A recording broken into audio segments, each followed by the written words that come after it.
Hello, welcome to Mythmakers, the podcast for fantasy creatives and fantasy fans. Now, my name is Julia Golding and I'm the director of the Oxford Centre for Fantasy who brings you this podcast. And we've promised to keep on ranging around all the themes to do with fantasy, but today I thought I'd go back a little bit to an episode we did a couple of weeks ago about audio versions of Lord of the Rings. This was prompted by Andy Serkis producing his mammoth work, doing all the voices. But that made me go back and have a look at the other Tolkien-inspired audiobooks out there beyond Lord of the Rings.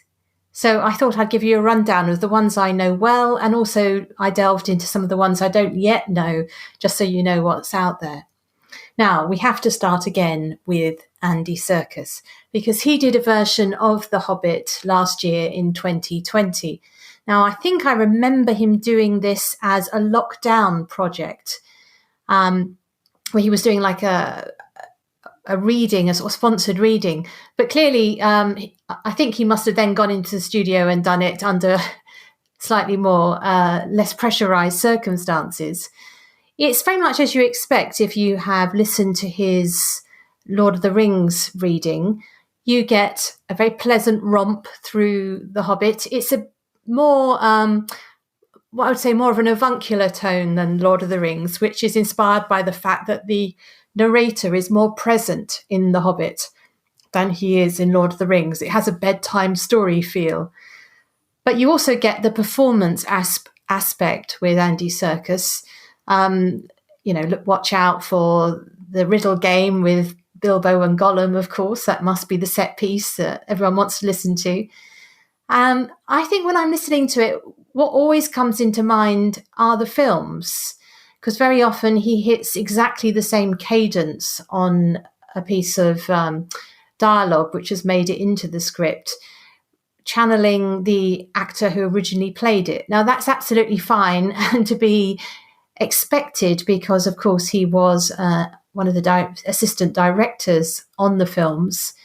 But, of course, it does then bring to your mind images from the film. And if that's the experience you want, as close to the Peter Jackson films as possible, then obviously this is the version to go for. But you do have a couple of other easily available options if you're going through the Audible route for buying your audiobooks. And that is, going backwards in time, 2005 Martin Shaw's version. This is a straightforward reading from an actor who's very well known here in the UK. He was someone I had a crush on when I was little because he was part of the Professionals, which was like a cop drama program at the time. But he's then gone on to do many roles on television in particular. When I was listening to the sample, I found the sound quality wasn't that great. That might just have been the link I clicked on. But if you are going to try that one, do just double check that the sound quality is what you expected. For me, it seemed a little bit muffled. And then going back before that, there's dear old Robert Ingall's the 1991 production. Love this. It's the one that I think I could listen to again and again because it feels like Tolkien is reading to you. Very fond of the way he delivers it. And I can listen to this without thinking about the film, so it has that advantage. But I also wanted to tell you about yet another version, which is the Hobbit Dramatized version from the BBC. Now, this is actually the one my own children listened to in their bedrooms when they were little as like bedtime story tapes. And I was surprised when I looked it up that the date on this is 1968, which predates me. And I think now I know that. I can sort of sense it in the production because you've got the BBC Radiophonics workshop doing some music in the background and putting some of the voices through synthesizers.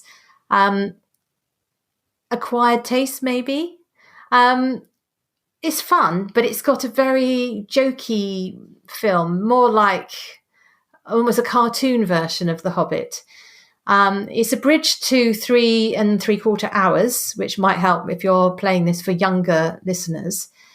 I think the strongest part of this for me is the interpretation between the narrator and Bilbo. So you've got an actor called Anthony Jackson doing the storytelling role, the sort of Tolkien role.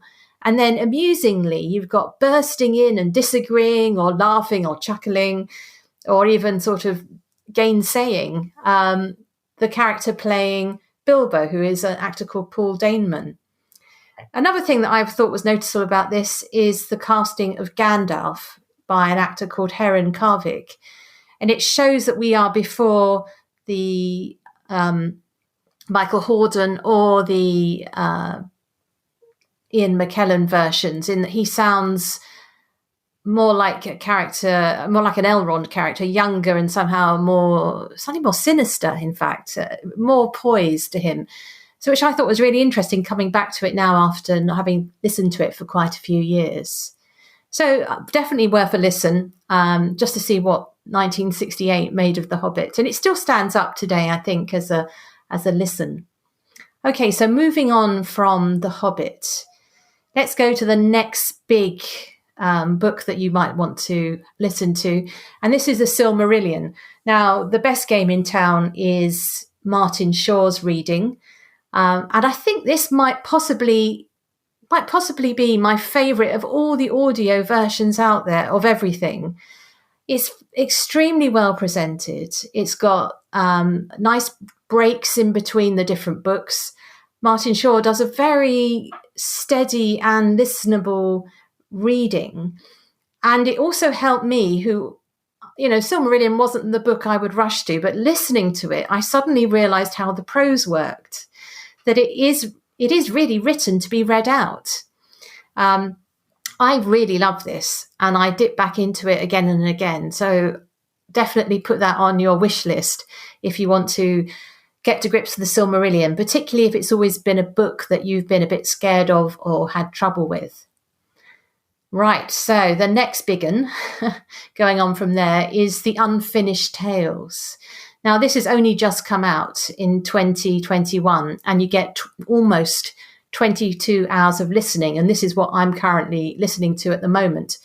What's delightful about this collection of the manuscripts edited by Christopher Tolkien is they've done it as a two-hander between the father and son actor team, Samuel and Timothy West. So you get Timothy West saying the editorial parts and Samuel West telling the story. So it makes it very clear, just gets over the problem of what to do with footnotes. I love this. I really think it's worth a listen. So, for example, in this, you've got things in there like the story of Turin, and there you've got wonderful descriptions of the journey to the sea, which really brings alive the beauty of the landscape that Tolkien is evoking there. So definitely one to look up. It sort of makes the Unfinished Tales feel quite finished, actually. They're lovely, lovely stories. So just to reiterate, I think this is really worth your time, particularly because I think there's a feeling sometimes when you're getting into the weeds of the Tolkien manuscripts as, is it worth my time? I've read the Silmarillion. Why should I read another version of the same tales? What more can I get?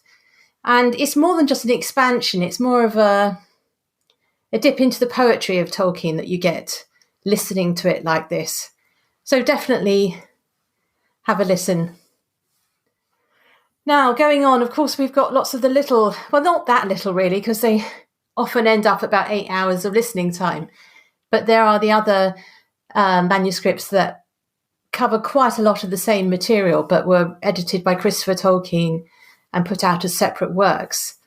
So we've got, one highlight amongst this is The Children of Húrin, of course, which came out in 2006, read by Christopher Lee. So if you can't get enough of your Saruman, obviously this is the one to go for. I found it very moving how much he enjoys saying the names of places. And also I was amused when sometimes a word would come up which chimed with something he said as Saruman, like the word power. And immediately I can see him in his white robe, obviously a much missed actor. So a little bit of classy Christopher Lee in that. And then another in the sort of similar area is the Fall of Gondolin, which is one of the main events of the First Age. And here it's produced in 2019, and they use the Timothy West, Sam West combination for that. I haven't listened to this all the way through.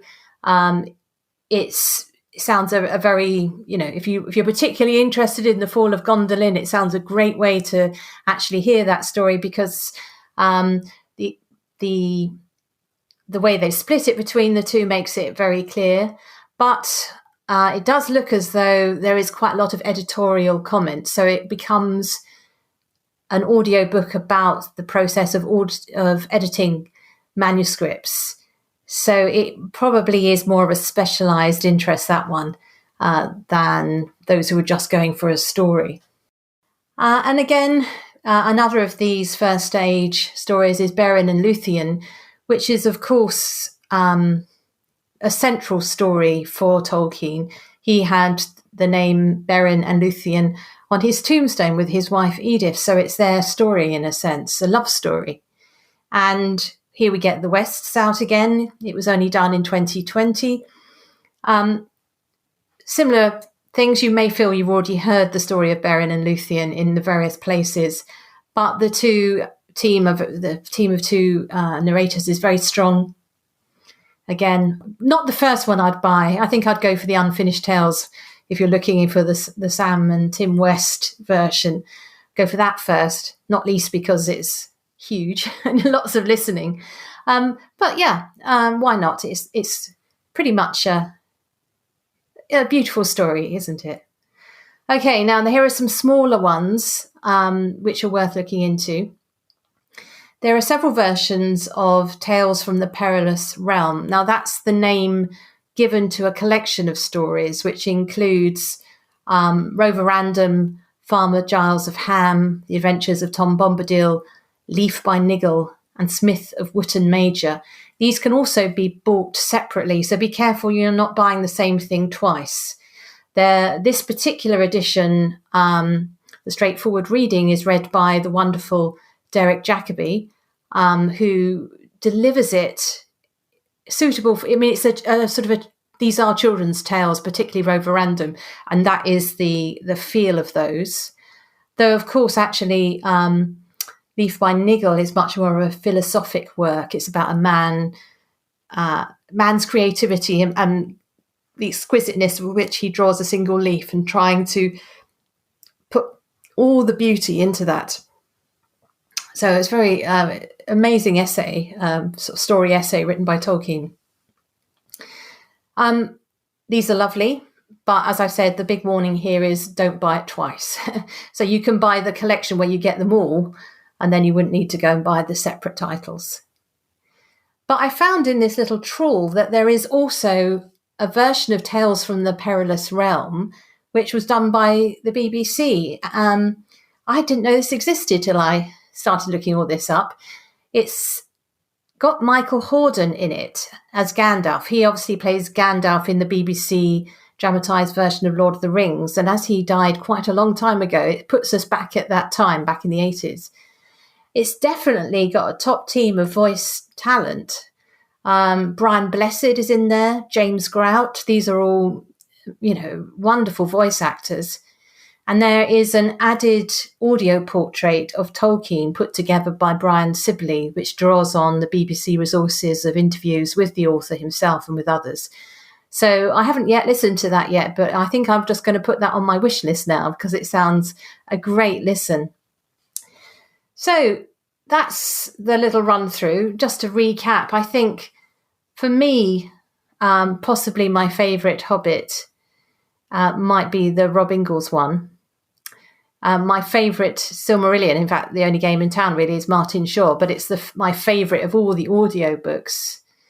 And I think Unfinished Tales by the West is the one I would go to listen to for them of all the various readings they're doing. Now, I always, in all these podcasts, end with where is the best to go in a fantasy world for something.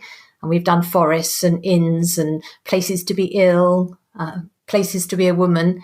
And today I decided I'd pick on places to be a singer, because one of the things that comes out in audiobooks is how good the readers can sing. Poor old Andy Serkis is where he's challenged on this. Rob Ingalls does a very good job. And the BBC Radiophonic Workshop does an interesting treatment, shall we say, of the songs.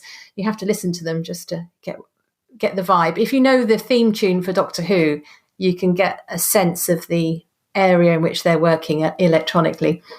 It was the new thing back in 1968. Anyway, so I was thinking, where in all the fantasy worlds is the best to be a singer? And I've just been listening over the last couple of weeks to a series by a new writer to me, a lady called Michelle Diner, who writes sci-fi fantasy. And in her Class 5 series, I think it's a great place to be a singer. Now, the concept of this is that we're in a universe where humans have been abducted as part of a scientific mission by the bad guys in this world. And they get rescued over the various sort of books, the people taken as specimens. But the wonderful thing is that to the race who rescues them, human singers, any of us who can sing a tune, are amazing, because in that culture, they have very few singers. And it's a highly prized art. So they've got sort of 5 singers for all the planets in their system. And so these human women coming along are a real shock to the system. And they have great fun in this book by people at various times saying, "Happy birthday to you." And because they put someone's name in it, it becomes like an astounding cultural revelation.